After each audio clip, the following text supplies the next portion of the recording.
Vamos para a próxima, que é compreensão dos riscos do negócio em diferentes áreas. Por favor, Cômodo.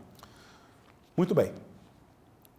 Compreendido que existe a questão da responsabilidade civil e compreendida o tamanho dos danos que isso pode causar, é bastante comum os fotógrafos caírem na armadilha de tentar fazer contratos que os isentem de qualquer responsabilidade.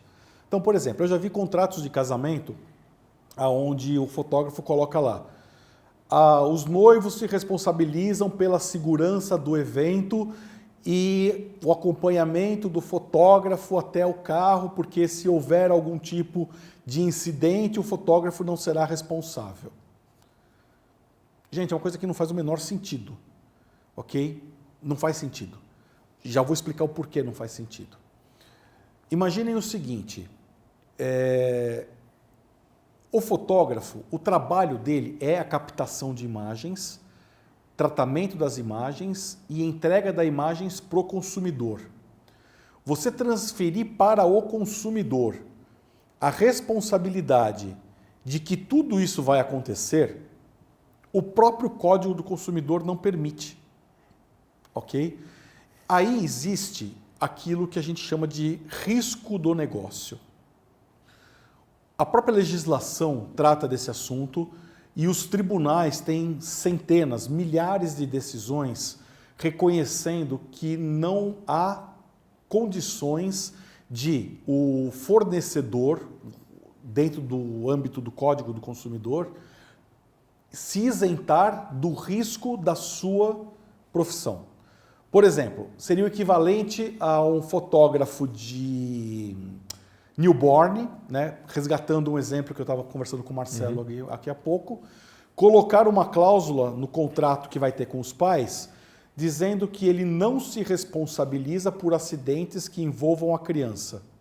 Aí o fotógrafo está lá fotografando o seu newborn, tropeça no berço e o newborn cai de cara no chão. E aí ele fala: não, pai, me desculpa, mas tem uma cláusula dizendo aqui no meu contrato que eu não sou responsável por acidentes que envolvam seu filho. Ou pior, isso é um caso concreto, você colocar uma cláusula dizendo que não nos responsabilizamos por nada que aconteça de errado com o bebê. Tá.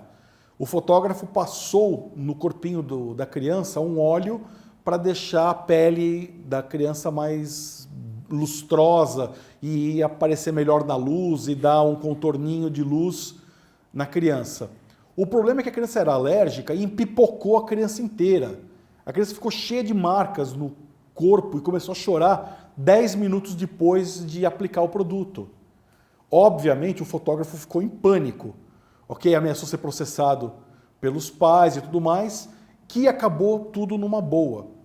Mas faz parte do risco do negócio. Você não tem como chegar para um pai e falar: olha, pai, eu vou passar um olhinho na criança, mas se a criança pipocar, a culpa não é minha.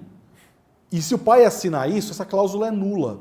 Por quê? Você é o profissional, faz parte do teu negócio lidar com isso. Então, ou você não assume determinadas posturas que possam comprometer o teu trabalho, ou você vai tomar todas as providências para que nada de errado aconteça. Vamos ver alguns exemplos. Dentro do casamento, tá? Tragédias que podem acontecer num casamento. O fotógrafo pode simplesmente não ir. Aconteceu uma tragédia, ele não vai.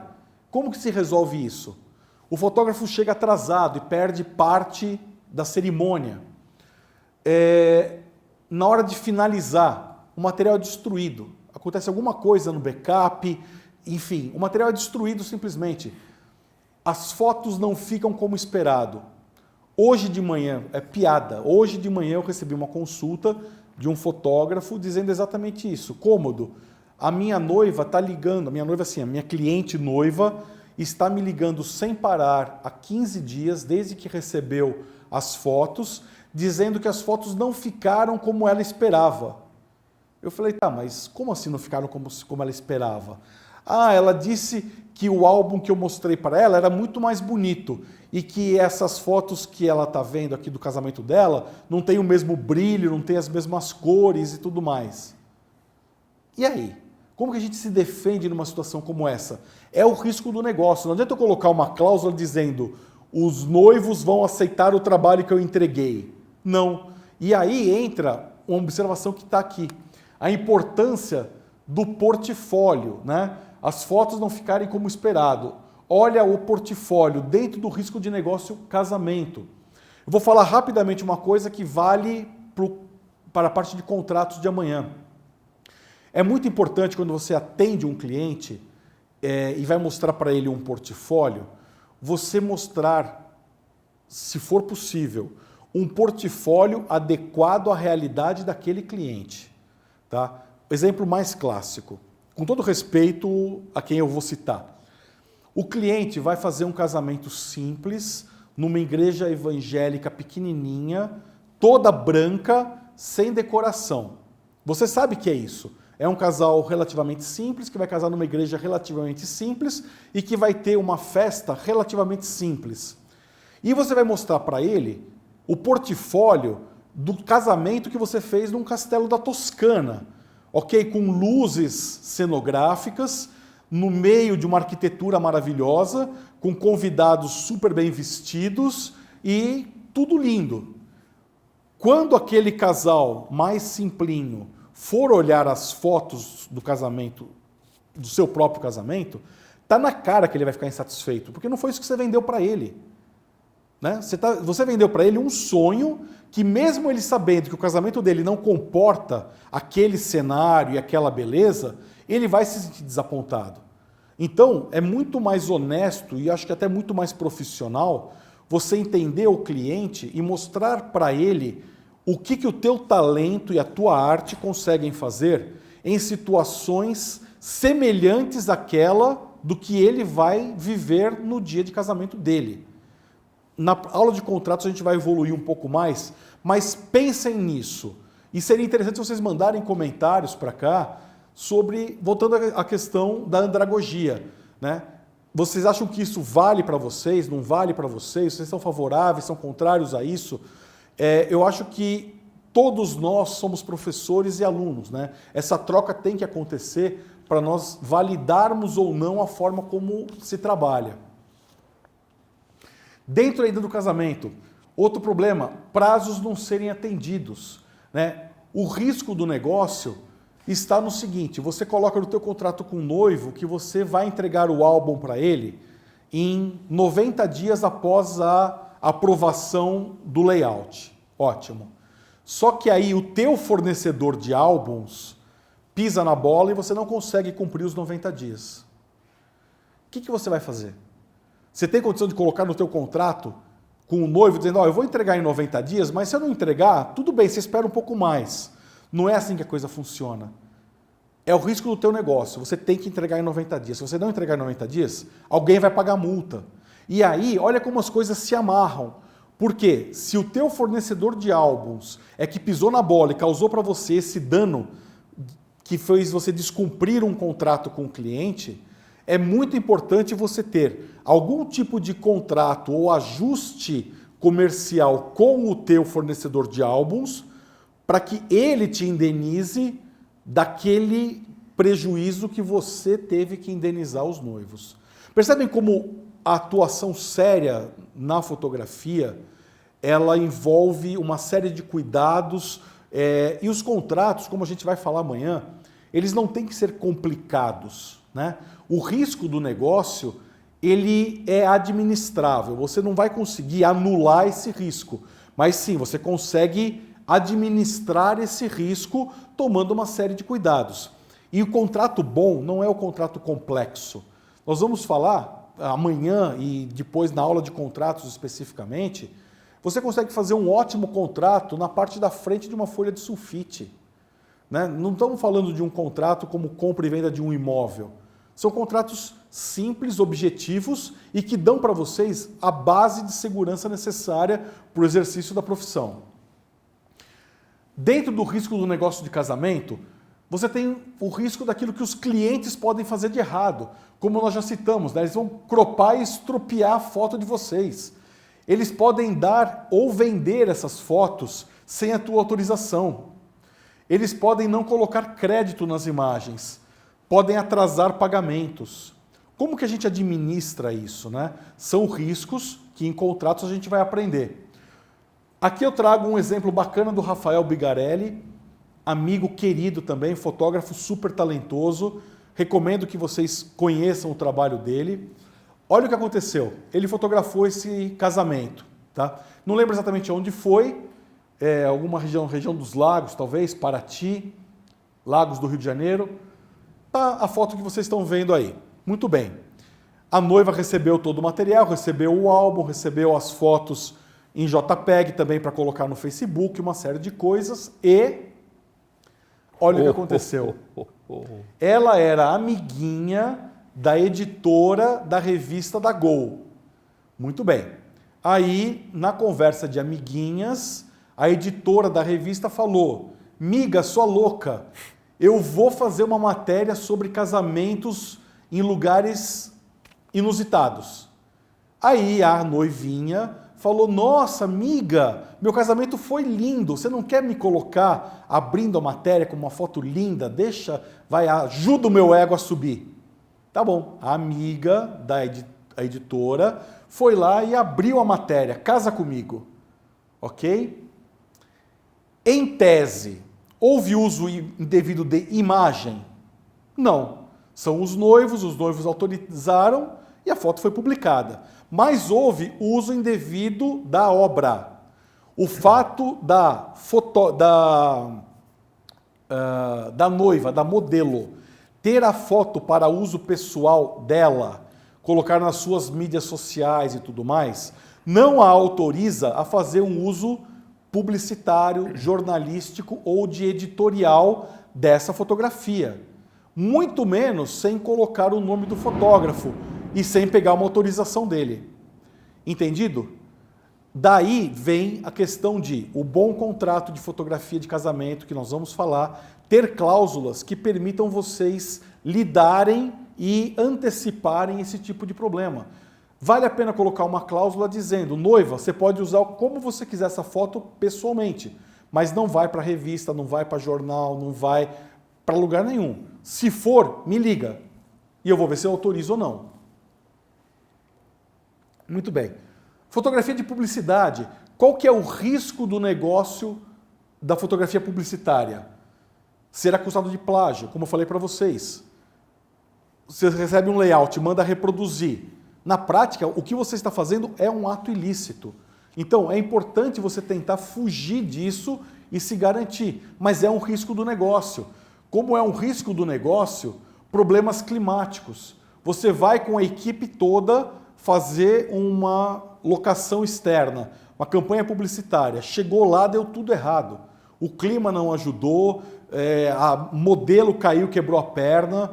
Você vai perder diária paga, você vai perder transporte, vai perder alimentação. Às vezes são viagens de avião. Você perdeu tudo. E aí? Quem vai pagar isso? É o risco do negócio. A gente precisa entender que esse risco existe. Alguns são administráveis, outros não. Vazamento de material sigiloso. Imagina o seguinte, você vai fotografar uma campanha publicitária ou coisas mais sérias, que acontecem aos montes. Você é um fotógrafo, por exemplo, de uma revista, uma Playboy da vida, por exemplo, ou outra revista de nu. Obviamente, esse material é ultra sigiloso. Imagina se essas fotos, por algum motivo, vazam do teu computador antes da revista chegar nas bancas, antes de ser divulgado. Você vai ter um problema não só com o cliente que te contratou para fazer o ensaio, como vai ter um problema gigantesco com a modelo. Percebe como, a hora que nós começamos a pensar responsabilidade civil e começamos a pensar os desdobramentos do risco do negócio, o business fotografia, ele é uma coisa muito séria.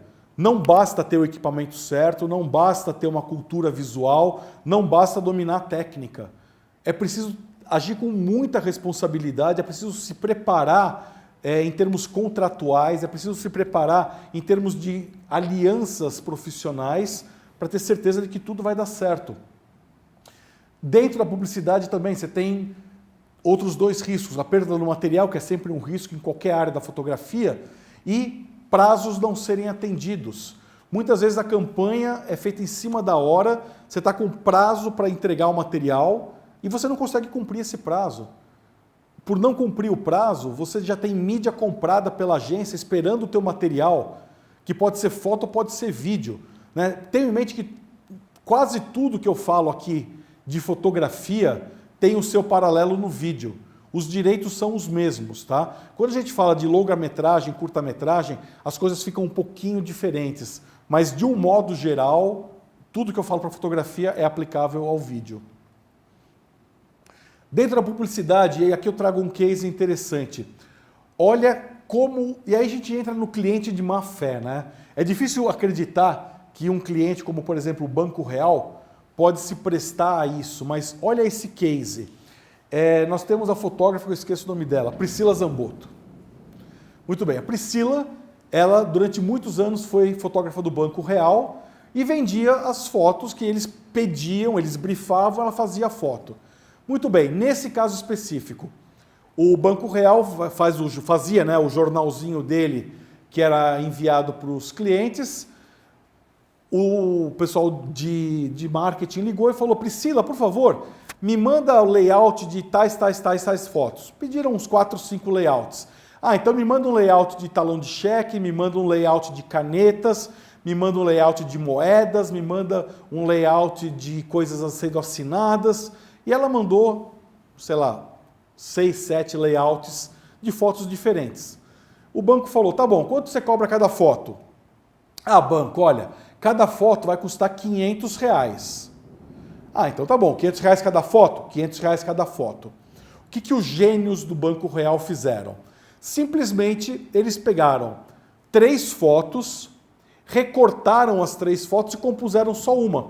Se vocês olharem com atenção aqui no nosso slide, vocês vão ver que essa foto que aparece no cantinho direito ali, que é uma caneta, a moeda e um talão de cheque no fundo, na verdade, são 3 fotos que o pessoal de marketing do banco recortou, montou em layers e chegou nesta foto final. No mês seguinte, ela fez a nota fiscal, mandou R$500 para o banco pagou. No mês seguinte, quando ela recebeu o folheto, porque ela era correntista do Banco Real, ela pegou o folheto, olhou na mão, falou: nossa, mas essa foto está com o meu crédito aqui, mas essa foto não é minha. Ela começou a olhar direitinho assim e viu que realmente aquela foto não era dela. 3 fotos lá eram dela. Ela começou a reconhecer: pô, mas aqui a caneta é parte de uma foto, a moeda é parte de outra foto, o cheque é parte de outra foto, que eles recortaram as 3, uniram e fizeram uma só. Ela pegou, ligou para a agência lá do banco, falou: mas vem cá, vocês estão loucos? Vocês usaram 3 fotos minhas. E o cara de pau do outro lado respondeu assim: não, você não falou que era R$500 por foto? A gente publicou só uma foto, R$500, não está certo? Ela falou: tá certo. Desligou e ligou para mim. Cômodo, aconteceu isso. Tá bom, entramos com o processo. De novo, o Banco Real pagou uma quantidade substancial de dinheiro para ela, porque não apenas... Aqui vocês conseguem perceber bem essa diferença do dano patrimonial para o dano moral. A Priscila Zambotto, ela entrou com um processo pedindo danos patrimoniais e morais. Ela não era empresa, ela era pessoa física, ok? Então não tem aquela diferença que eu expliquei para vocês. Ela, pessoa física, entrou com uma ação pedindo danos patrimoniais. Por quê? Usaram 3 fotos e pagaram só uma. Então faltava pagar 2. R$1.000, danos patrimoniais. Danos morais. Eles pegaram 3 fotos e adulteraram as 3 fotos sem autorização dela, para criar uma outra que atribuíram a ela, que não é dela. Disseram que esta foto que está no livrinho aí é da Priscila Zambotto, quando não é. Então é um caso, olha que interessante, a foto foi creditada, só que foi creditada para uma obra que não existe no portfólio da fotógrafa. Então nós temos crédito errado e temos também a manipulação não autorizada da obra no conceito dos danos morais. Entendido? Esse exemplo é bem legal porque ele desmembra bem Isso que a gente vem falando aí nos últimos minutos, tá? Bom, o newborn nós já conversamos, e dentro do risco do newborn, do risco do negócio do newborn, tem o acidente, né? Obviamente, mas tem um mais interessante que é assim, as fotos simplesmente não acontecerem. O bebezinho, o newborn, e foto de família também acontece isso, é o imponderável, né? Crianças não respondem ao comando, não tem jeito. O newborn, menos ainda. Mas as crianças também não respondem, eles vão sorrir se eles quiserem, eles vão sentar se eles quiserem, por mais que você estale o chicote, não tem jeito. E tem dias que a foto não acontece. E você vai chegar para o cliente e vai falar o quê? Eu vou te cobrar mais uma diária? Será que é simpático você chegar para um casal e falar, olha, infelizmente teus filhos são os demônios e as fotos não aconteceram, então você vai me pagar mais uma diária? Não. O risco de quem trabalha com essa área da fotografia é exatamente lidar com os demônios.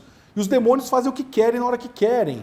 Então o fotógrafo, dentro de uma visão ética, que não dá para a gente ser só comercial e do bom senso, a gente precisa saber administrar essa questão do imponderável, que tem que estar previsto dentro do contrato e na forma de trabalhar que vocês vão escolher.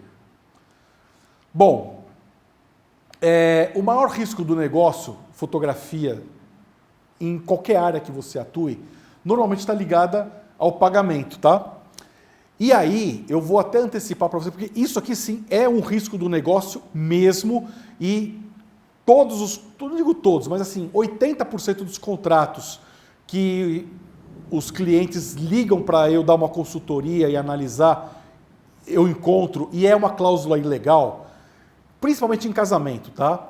O fotógrafo fala assim, eu não piso no evento se não tiver 100% pago. Tá. O problema é que existe o artigo 476 do Código Civil, que diz exatamente o seguinte, nos contratos bilaterais, nenhum dos contratantes, antes de cumprida a sua obrigação, pode exigir o implemento da do outro. Gente, isso é lei, não dá para negociar e o texto é claro. O que é um contrato bilateral? O contrato bilateral é aquele feito por duas partes. Ótimo. A lei diz, antes de eu cumprir a minha parte, eu não posso exigir que você que me contratou cumpra integralmente a sua parte. Então, volto a dizer, o que eu vou dizer vai doer, mas tem que ser ouvido e tem que ser respeitado. Você, fotógrafo de casamento, que exige que o cliente pague 10 mil reais, 10 parcelas de 1.000, a última uma semana antes do casamento. Para você ir para o casamento 100% pago. Isso é ilegal. Essa cláusula é nula. Se alguma coisa der errado, você vai ser duramente penalizado na justiça.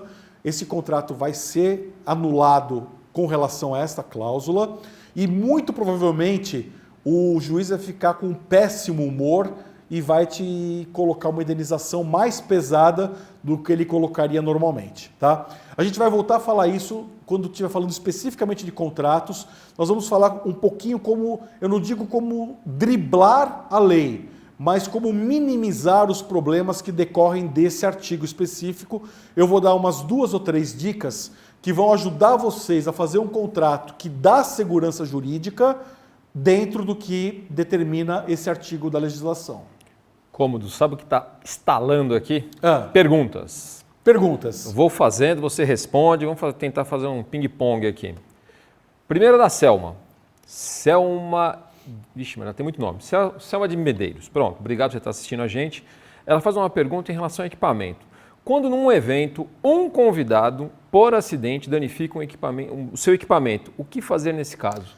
Nada. Risco do negócio. É a tua ferramenta de trabalho, ele está exposto aos riscos de intempérie, que pode ser chuva, pode ser uma queda, você pode deixar cair, o noivo pode esbarrar, um convidado pode bater. Chama-se risco do negócio. E se você colocar no teu contrato uma cláusula dizendo que os noivos serão responsáveis por danos causados no equipamento por qualquer um dos convidados, você até pode colocar essa cláusula. Se ela for parar na mão de um juiz, muito provavelmente o juiz vai desconsiderar essa cláusula baseado na teoria do risco do negócio e vai dizer que ela não precisa pagar o dano do teu equipamento. Legal. Tem uma pergunta aqui do Dog Mendes. Se eu fotografo ou faço vídeos internos onde o conteúdo é de treinamento para funcionários ou possui informações restritas aqui da empresa, posso usá-los como portfólio ou para uso pessoal? Vamos lá, pessoal. Como é o nome dele? Deve ser apelido, Dog Mendes. Dog Mendes. Dog Mendes, o negócio é o seguinte, eu vou aproveitar a tua pergunta, eu vou antecipar um pouco o conteúdo do que eu iria falar daqui a pouco em relação ao portfólio, então quando chegar lá eu vou pular direto, não vou falar, tá bom? Gente, portfólio. A essência da palavra já diz portfólio. São folhas que eu carrego, levo comigo, certo? Isso é a origem do portfólio. Na prática, para que serve um portfólio? Fazer a apresentação do meu trabalho para um cliente durante uma reunião. Então, eu marquei uma reunião numa agência, ou eu marquei uma reunião com os noivos, eu vou receber essas pessoas, esses clientes, e no meio da reunião eu abro o meu material e mostro para eles, olha, eu sou capaz de produzir este tipo de material. Isso você pode fazer com qualquer produto que você tenha feito na sua vida, qualquer obra, a menos que seja algum trabalho que tenha cláusula de confidencialidade. Porque, por exemplo, você fotografou um ensaio de nu para determinada revista e existe uma cláusula de confidencialidade dizendo que aquele material jamais será mostrado para ninguém por você. Assinou a cláusula de confidencialidade e você se obrigou àquilo, ok? Se não existir a cláusula de confidencialidade, você pode mostrar isso, qualquer coisa, sem autorização de ninguém, no conceito de um portfólio. O portfólio pode ser até, por exemplo, o meu, aqui, um iPad, certo? Eu tenho todo o meu material aqui, ou ele está offline, ou ele está online numa área protegida do meu site, onde o público não tem acesso. Então, eu levo o meu iPad para uma reunião, abro o iPad e vou passando o material, online ou offline. No momento em que eu tenho um website, crio uma galeria dentro dele e chamo, todo mundo faz isso na fotografia. Tem o website, no cantinho tem a palavrinha portfólio. Aí clica aqui para ver meu portfólio. Gente, não é porque você chamou de portfólio que aquele negócio é um portfólio. Por quê? Está aberto ao público. Qualquer pessoa entra, qualquer pessoa navega, qualquer pessoa vê.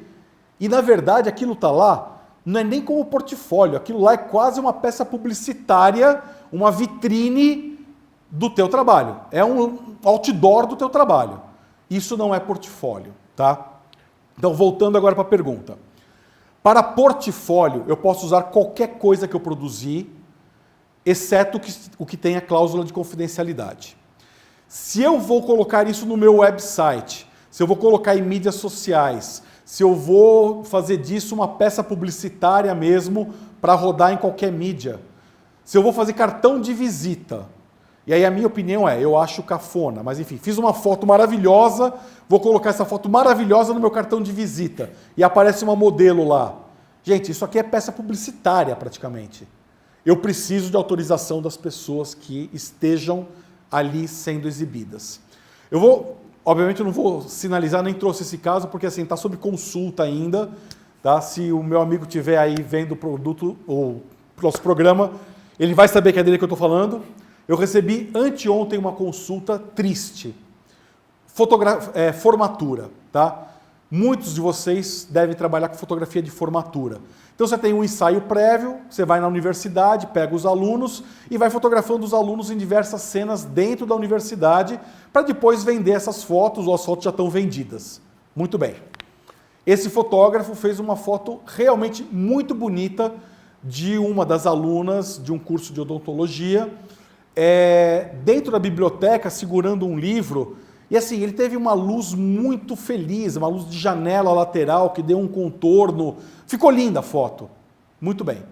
Ele pegou essa foto e no dia seguinte que ele fez a foto, ou seja, não tinha nem mandado para a agência que o contratou, nem os alunos tinham tido acesso à foto, nada. Ele pegou essa foto e colocou no Facebook dele. Certo? Só isso. Não pode. Ok? Não pode por vários motivos. Primeiro motivo, porque ninguém tinha tido acesso à foto ainda, nem a própria menina aluna tinha tido acesso. Segundo, porque não tinha autorização para uso da imagem dela num ambiente aberto de mídia social. E terceiro, para complicar toda a situação, mas tem saída para o caso dele, garanto, né? Tem saída. Para complicar a situação, ele é um fotógrafo generalista. Então ele faz um pouquinho de cada coisa. Ele faz desde uma campanha publicitária de pães, atende restaurantes, fotografa muita formatura, fotografa eventos sociais, casamento e tal, e faz uma série também de sensual. Não chega a ser nu, mas faz um sensual, ou fotografia boudoir. Ótimo. E por um azar, essa fotografia da menina caiu na parte do Facebook dele, junto com 20 fotografias de boudoir. Não preciso falar, né?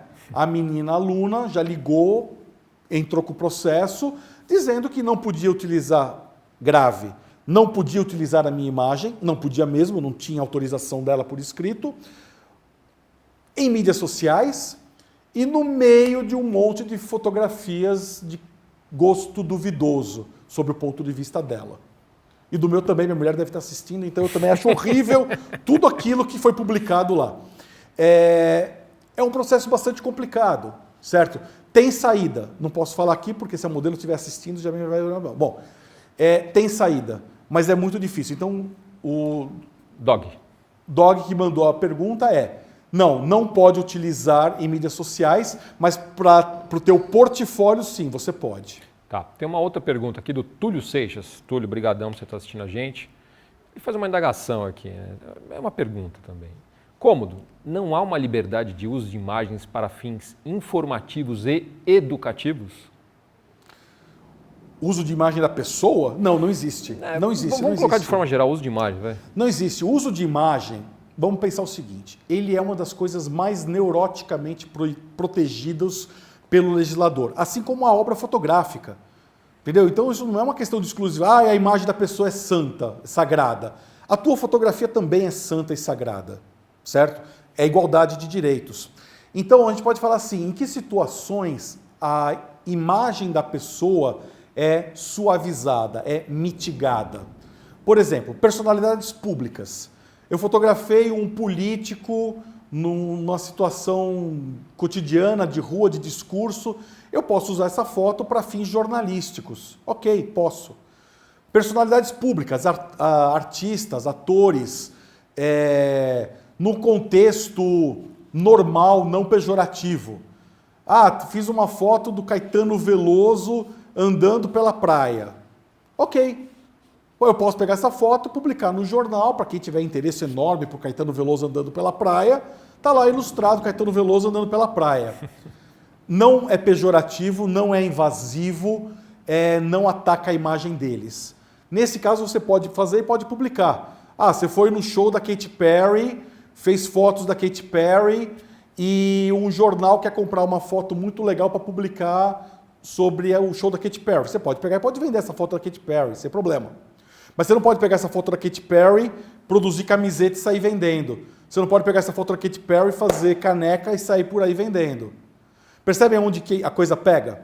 Da mesma forma, se você escalar o muro, já que a gente falou do Caetano Veloso andando na praia, você não pode, por exemplo, Caetano Veloso está na casa dele, nem sei se mora em casa e apartamento, enfim, está na casa dele, na piscina, tomando banho de sol peladão.